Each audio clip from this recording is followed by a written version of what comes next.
Greetings.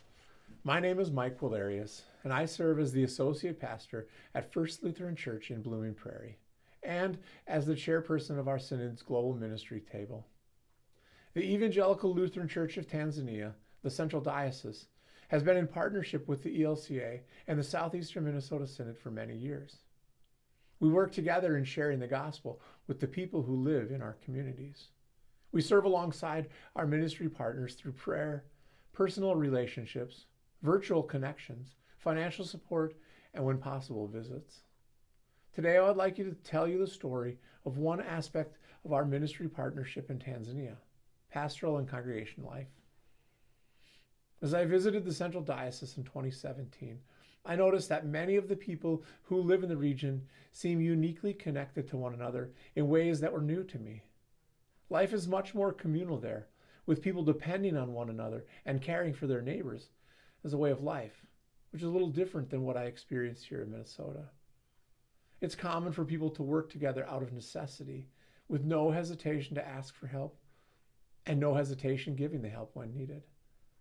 I was once told by a pastor from the Central Diocese that people in Tanzania are raised knowing that they're dependent on one another for survival. I was told that if a family member was in need and they didn't ask for help from other family members, that the family would be insulted and hurt by not being asked. It's a culture of community, a culture of mutual responsibility for neighbors and family. This communal living that I witnessed in Tanzania feels much different than how I was raised here in Minnesota. There's a sense of independence here as a way of life. We tend to see life from a more individualistic viewpoint, and we tend to be more dependent on ourselves for survival. For many people here, asking for help could feel like a failure, but that's not the case in Tanzania. Dependency on others is necessary and good. It's a way of life. Typically, pastors in the Central Diocese of Tanzania live and work in the communities that they serve. They're members of that community. Pastors serve as the spiritual leaders of a congregation and the community, walking with people through all aspects of their life.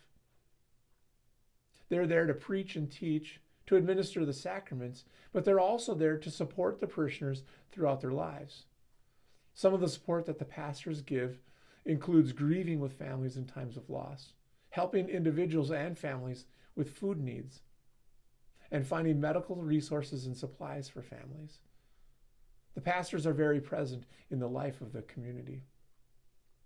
In return, the congregation pay a pastor a salary to live on, and this consists of monetary payments as well as food offerings. These gifts are given as a way to thank God for the blessings that people have, as well as a way to support the pastor for the work that they're doing. During my visit, it was not uncommon to see a variety of food offerings given during worship, which included fruits and vegetables, corn and grains, chickens and goats, as this was the only source of income for a pastor. I noted a sense of joy in giving during worship and a sense of community following worship when those items were auctioned off by the congregation.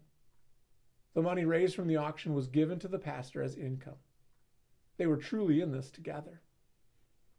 As you can imagine, when drought or flooding occurs in the area, there's direct impact on the crops that are produced.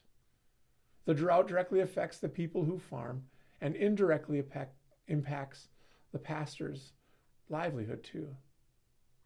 In the past few years, Tanzania has experienced both a severe drought and massive flooding, which has caused a shortage of food in a country that didn't have a surplus of food to begin with. Couple that shortage with a global pandemic, and the end result is a country in great need of resources. The impact on communities and pastors is great. Pastors serving congregations are not only losing their salaries, but they're also losing supplies needed to help others in need. See, there's a crisis building, and there are people dying because of shortages of food and medical supplies. We have a great opportunity in this Lenten season to be partners with our siblings in Christ in Tanzania as we grow in our understanding of how to live as dependent upon one another. Through 40 Together, we invite congregations to give $1 for each baptized member to show our solidarity with our companions in ministry across the globe. We invite individuals, families, and small groups to give $1 each a day as a Lenten declaration that we are indeed one body in Christ. And we invite you to continue to pray for our siblings in Christ in Tanzania and throughout God's global congregation as we care for one another as Jesus called us to do. Thank you for your generosity and faithfulness in the gospel. And thanks be to God for joining us together as one body in Christ.